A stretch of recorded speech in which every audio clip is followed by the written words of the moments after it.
Hello my dear student, welcome back my YouTube channel MK sir inspiration. बहुत सारे बच्चों के कमेंट आ रहे थे कि सर 12th हिंदी का मॉडल पेपर लेकर आइए। सो आप सभी के कहने पर आज हम सामान्य हिंदी के मॉडल पेपर को लेकर के आए हैं। आप सभी को ये भी पता होगा प्यारे बच्चों कि अगर आपने हिंदी में थोड़ा सा मेहनत कर लिया तो ये क्या है, एक स्कोरिंग सब्जेक्ट माना जाता है। हिंदी में आपने थोड़ा भी मेहनत कर लिया तो समझ लीजिए आपको 100 में से 85 से 90 नंबर तक मिल सकते हैं। तो चलिए हम देख लेते हैं कि आपका जो पेपर होगा वो 2023 में किस तरह से आएगा, ताकि आप भी उसी अकॉर्डिंग अपनी प्रिपरेशन कर सकें।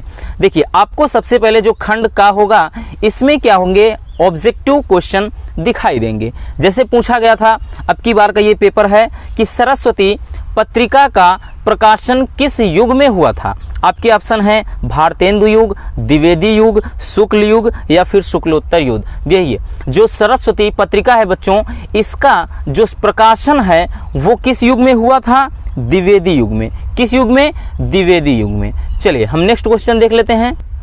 चलिए दूसरा क्वेश्चन देख लेते हैं कि संस्कृति के 4 अध्याय पुस्तक के लेखक कौन हैं। संस्कृति के 4 अध्याय पुस्तक के लेखक कौन हैं। ऑप्शन है रामधारी सिंह दिनकर, वासुदेव शरण अग्रवाल, राम वृक्ष बेनीपुरी या फिर विद्यानिवास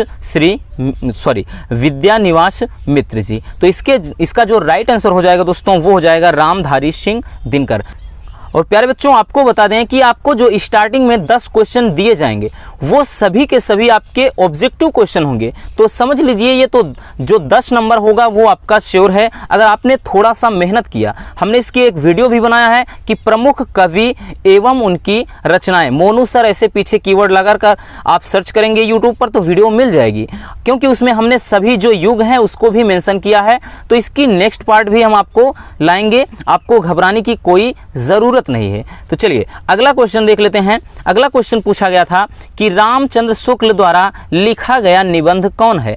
ऑप्शन है अशोक के फूल, राष्ट्र का स्वरूप, कविता क्या है या फिर तुम चंदन हम पानी। तुम चंदन हम पानी। तो इसका जो राइट आंसर हो जाएगा वो है कविता क्या है। कविता क्या है ये आचार्य रामचंद्र शुक्ल द्वारा लिखा गया एक निबंध है। नेक्स्ट क्वेश्चन था कि अजातशत्रु किस विधा की रचना है। अजातशत्रु किस विधा की रचना है। तो प्यारे बच्चों इसका जो राइट आंसर हो जाएगा, सबसे पहले ऑप्शन देख लेते हैं। दिया है जीवनी, नाटक, संस्मरण या फिर आत्मकथा। तो जो अजातशत्रु है वो क्या है, नाटक है। ये जो अजातशत्रु है वो एक प्रकार का नाटक है। ठीक, फिर आगे कह रहा है कि अज्ञेय की रचना है। अज्ञेय जी ने अर्थात किसकी रचना की है। आपके ऑप्शन है शेखर एक जीवनी या फिर पृथ्वी पुत्र या फिर विचार प्रवाह या फिर मेरे विचार। तो इसका जो राइट आंसर हो जाएगा वो है शेखर एक जीवनी। इसका राइट आंसर हो जाएगा। अगला क्वेश्चन यहाँ से आपके सामने है कि कबीर दास प्रमुख कवि हैं, यानी कबीर दास। बच्चों आपको हम ये ज़रूर बोलेंगे कि अगर आपने वो वीडियो देख लिया जो हमने बताया है प्रमुख कवि और उनकी रचनाएं मोनू सर, ऐसा सर्च करिए यूट्यूब पर, आपको वीडियो मिल जाएगी। हमने उसमें सभी शाखाओं का भी वर्णन किया है और सभी प्रमुख कवि का भी वर्णन किया है, इसलिए आप बहुत उसको देख लेंगे तो आपको बहुत ज़्यादा मदद मिलेगी। ठीक, तो कबीर दास प्रमुख कवि हैं निर्गुण काव्यधारा के, सगुण काव्यधारा के, प्रगतिवाद काव्यधारा के या फिर प्रयोगवादी काव्यधारा के। जो कबीर दास हैं इन्होंने ज़्यादातर निर्गुण काव्यधारा के रूप में, ज़्यादातर क्या इनकी सभी रचनाएं निर्गुण काव्यधारा में होती हैं। ठीक, और यहाँ से नेक्स्ट क्वेश्चन है कि बिहारी लाल ने, कह रहा है कि बिहारी लाल ने प्रमुख रूप से किस छंद में रचना किया है। जो बिहारी जी हैं इन्होंने, कह रहा है कि प्रमुख रूप से किस छंद में रचना किया है। ऑप्शन है चौपाई, दोहा, कुंडलिया, सवैया। तो इनकी जो रचनाएं हैं वो क्या हैं, ज़्यादातर वो दोहा में हैं। ठीक है ना, प्रमुख रूप से इनकी जो छंद हैं वो दोहा के रूप में हैं। नेक्स्ट क्वेश्चन देखते हैं कि नौका विहार कविता का संबंध किस नदी से है। यानी जो नौका विहार कविता है प्यारे बच्चों, उसमें कह रहा है कि किस कवि का मतलब किस नदी का वर्णन किया। तो उसमें नौका विहार में गंगा नदी का वर्णन किया गया है। ठीक, अगला क्वेश्चन कह रहा है कि प्रयोगवादी काव्यधारा के कवि कौन हैं। प्रयोगवादी काव्यधारा के कवि कौन हैं। ऑप्शन है महादेवी वर्मा, सुमित्रा नंदन पंत, निराला या गिरजा कुमार माथुर। तो राइट आंसर हो जाएगा प्यारे बच्चों गिरिजा कुमार माथुर। तो इस तरह से आपके ये क्वेश्चन होंगे और एक क्वेश्चन अभी ऑब्जेक्टिव और होगा, है ना। यहाँ पे एक क्वेश्चन और है ऑब्जेक्टिव, तो 10 नंबर तो आपके ऑब्जेक्टिव से मिल जाएंगे। कह रहा है कि आंसू काव्य में प्रधान रस है, यानी आंसू जो रचना है उसमें प्रमुख रूप से कौन सा रस है। देखिए एक प्रकार का आंसू नाम से ही जाहिर हो रहा है, भाई आंसू अगर आते हैं तो वो बात अलग है कि खुशी के आंसू और होते हैं, लेकिन प्रमुख रूप से क्या होगा कि ऑप्शन है करुण रस, शांत रस, वीर रस, हास्य रस। तो यहाँ पर जो राइट आंसर हो जाएगा करुण रस। आंसू काव्य में क्या है, करुण रस की प्रधानता है। अब उसके बाद बच्चों जो तीसरा क्वेश्चन होगा, यानी पहला दूसरा करके तो आपके एक क्या होता है गद्य, मतलब गद्य काव्य का, एक गद्य का और एक पद्य का, और उसके बाद 2 हो गया वो। तीसरे क्वेश्चन में आपको ये गद्य से कोई पैसेज देगा तो 10 नंबर का। यहाँ पे देख लीजिए एक पैसेज दिया है, एक राष्ट्र का तीसरा अंग जन की संस्कृति है, और ये पूरा पैसेज दिया है और एक लाइन खींच करके यहाँ पर रेखांकित व्याख्या। अब क्वेश्चन क्या देखिए 5 क्वेश्चन है, 5 दूनी 10, दो मतलब एक क्वेश्चन 2 नंबर का, तो इस तरह से 10 नंबर मिल जाएंगे। पाठ का शीर्षक और लेखक का नाम जिसको हम संदर्भ बोलते हैं ये लिखना है। राष्ट्र का तीसरा अंग क्या है, अभी ऊपर ही कहा है राष्ट्र का तीसरा अंग जन की संस्कृति है, ठीक। और राष्ट्र का विकास किसके द्वारा संभव है, तो ये क्वेश्चन आपको ढूंढना नहीं, बस इसी में देख करके आपको आराम से लगा लेना है, ठीक। तो इसमें कोई दिक्कत नहीं होती है। आर करके यहाँ पे अथवा करके आपको एक क्वेश्चन और देगा बच्चों, यहाँ से अथवा करके एक क्वेश्चन देगा, तो इसे भी आप देख लीजिए, इसमें भी क्वेश्चन दिए रहेंगे, तो इसमें दिक्कत होनी नहीं चाहिए। 2 में तो आप एक कर ही सकते हैं। फिर बात आती है 10 नंबर में किसका, ये पद्यांश का, ये तो गद्यांश का हो गया। अब पद्यांश की बारी है, इसमें भी देगा मैं नीर भरी दुख की बदली, स्पंदन में चिर निस्पंद बसा, क्रंदन में आहत विश्व हंसा, नैनों में दीपक से जलते, पलकों में निर्झरणी मछली। इसका हमने देखिए जब हमने बताया था संदर्भ कैसे लिखें, तो इसको हमने व्याख्या करवाया था इसी वाले पैसेज का। अब ये क्वेश्चन होगा और इसमें कविता का शीर्षक और कवि का नाम लिखिए, कहने का अर्थ है संदर्भ लिखने से है प्यारे बच्चों। उसके बाद इसमें आपका क्वेश्चन दिया रहेगा ना, यहाँ पर कुछ क्वेश्चन दिया है कि कवित्री ने स्वयं को क्या बतलाया है, तो नीर भरी दुख की बदरी बताया है अपने आप को। किससे आहत होकर, तो उनके दुख पर आहत होकर के विश्व हंस रहा है। पलकों में क्या मछली, तो इसमें क्वेश्चन में देख लीजिए। और रेखांकित अंश की व्याख्या, तो इस तरह से होंगे। या फिर अथवा में सावधान मनुष्य यदि विज्ञान है तलवार तो इसे दे फेंक। देखिए इसमें क्या है, ये अभिनव मनुष्य के चैप्टर का है, ठीक। बात करें दोस्तों तो इसमें विज्ञान की बात को कहा है, और इसमें भी वही चीज़ सेम चीज़ें होंगी। संदर्भ लिखना है अर्थात शीर्षक का नाम और उसके बाद लेखक का नाम। फिर कवि मनुष्य को सावधान क्यों कर रहा है, क्योंकि भाई ये विज्ञान क्या है, एक तलवार है। तलवार से अगर सही से आप नहीं खेलते हैं तो वो अपने अंग को ही काट लेंगे। फिर विज्ञान को तलवार क्यों कहा गया है, तो यहाँ पर क्वेश्चन आप अगर इसको पूरा पढ़ेंगे तो आपको मिल जाएगा इसका उत्तर, ठीक। अब उसके बाद आता है 5 नंबर में जो आपका एक आसान टॉपिक होता है प्यारे बच्चों, वो होता है कि लेखक का जीवन परिचय, साहित्यिक परिचय, ठीक। लेखक का साहित्यिक परिचय, तो ये 5 नंबर का देख रहे हैं, हजारी प्रसाद द्विवेदी, प्रोफेसर ये जी सुंदर रेड्डी और एपीजे अब्दुल कलाम। उसके बाद इसी तरह आपका पूछा जाएगा किसमें, गद्य में, वो तो रहा पद्य में। अब इसी तरह से आपका प्यारे बच्चों गद्य में भी आएगा, तो यहाँ पर आपको क्वेश्चन दिख रहे होंगे कि ये अयोध्या सिंह, उपाध्याय हरिओज, जयशंकर प्रसाद, मैथिली शरण गुप्त। इस तरह से आप क्या करेंगे, 5 नंबर आपको इसमें मिल जाएंगे अर्थात जीवन परिचय में, ठीक है ना। ये कवि का साहित्यिक परिचय और उसके बाद एक लेखक का, यानी गद्य और पद्य दोनों से। फिर उसके बाद आता है कि बहादुर अथवा ध्रुव यात्रा कहानी की कथा वस्तु का सार लिखना है, यानी 80 अधिकतम जो सीमा होगी, शब्द सीमा होगी, वो 80 शब्द में मैक्सिमम आपको एक्सप्लेन करना है। तो आपके 5 नंबर में ये क्वेश्चन पूछा जाएगा प्यारे बच्चों। या फिर अथवा में यहाँ पे इसी से संबंधित, कहाँ गया भाई साहब, हाँ अथवा में तो इसमें दिया था, अथवा में तो यहीं पर दिया था, ठीक। बहादुर अथवा क्या दिया था कि ध्रुव यात्रा, दोनों में से किसी एक का। उसके बाद जो सबसे प्रमुख शुरू होता है, ये जो 5 नंबर वाला, बहुत सारे बच्चे तो इसी में गुम हो जाते हैं कि हमने इसको पढ़ा ही नहीं। तो मेरे रसगुल्लों आपको घबराने की ज़रूरत नहीं है, आपको केवल ये देखना है कि हमारे यहाँ चलता क्या है, ठीक, क्योंकि अलग अलग जिलों में अलग अलग ये जो खंड काव्य हैं चलते हैं। जैसे कहीं पर श्रवण कुमार है तो श्रवण कुमार के 2 क्वेश्चन होंगे अथवा में कोई एक करना है, रश्मिरथी है तो इसमें कोई एक करना है, मुक्ति यज्ञ है इसमें कोई, सत्य की जीत है तो इसमें कोई करना है। फिर उसके बाद यहाँ पर आलोक वृत्त है तो आलोक वृत्त में कोई एक करना है। यहाँ पर तो फिलहाल प्रयागराज में इधर साइड क्या है, आलोक वृत्त ही चलता है, तो इसमें आलोक वृत्त खंड काव्य के आधार पर गांधी जी के चरित्र की विशेषताएं लिखिए, अथवा में कि क्या है कि आलोक वृत्त खंड काव्य के आधार पर असहयोग आंदोलन की किसी एक घटना का वर्णन करना है। ठीक, इस तरह से अथवा करके फिर यहाँ त्यागपथी है। तो इस तरह से प्यारे बच्चों आपके ये क्वेश्चन होंगे। ठीक, कौन, खंड काव्य वाले 5 नंबर के। फिर शुरू होता है खंड खा में अनिवार्य संस्कृत का। संस्कृत में ये संदर्भ सहित क्या अनुवाद करना है 7 नंबर में। ये एक प्रकार का जो गद्य के रूप में होता है उसमें कि संस्कृतस्य साहित्यम, कि संस्कृत का साहित्य अत्यंत सरस और इसका व्याकरण सुनिश्चित है, यानी जो ये संस्कृत भाषायां महत्वम का है। ठीक, अब उसके बाद प्यारे बच्चों अथवा में यहाँ से महामना मालवीय से देता है। दोनों में ज़्यादा यही पूछा जाता है, एक संस्कृत वाला और एक ये महामना मालवीय का।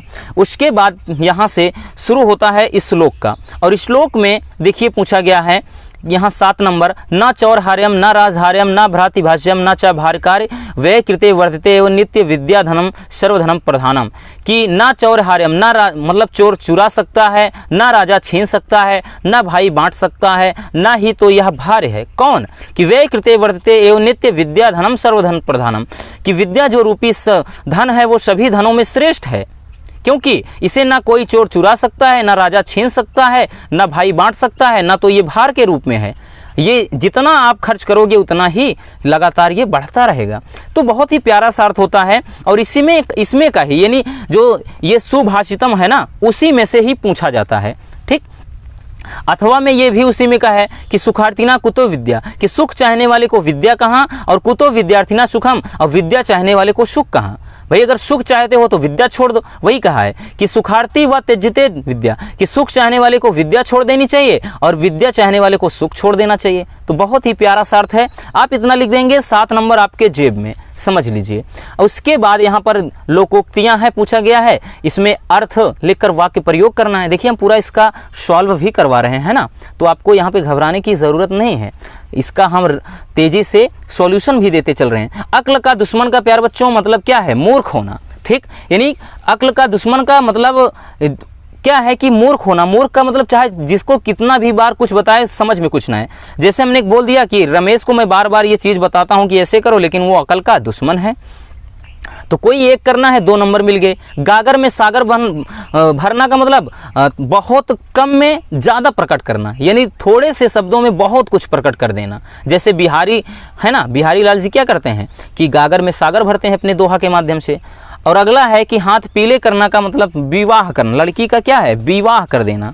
ठीक, कि क्या है, महेश ने अपनी बेटी का हाथ पीला कर दिया। मुंह फुलाना, मुंह फुलाना का मतलब क्या होता है बच्चों, मुंह फुलाना का मतलब क्या है, रुष्ट होना थोड़ा। ठीक, अब जैसे संधि विच्छेद में आ गया कि पुस्तकालय का संधि विच्छेद क्या है, तो ये बचपन से आप पढ़ते चले आओ, पुस्तक धन आलय यानी पुस्तकालय, यानी पुस्तक धन आलय पुस्तकालय।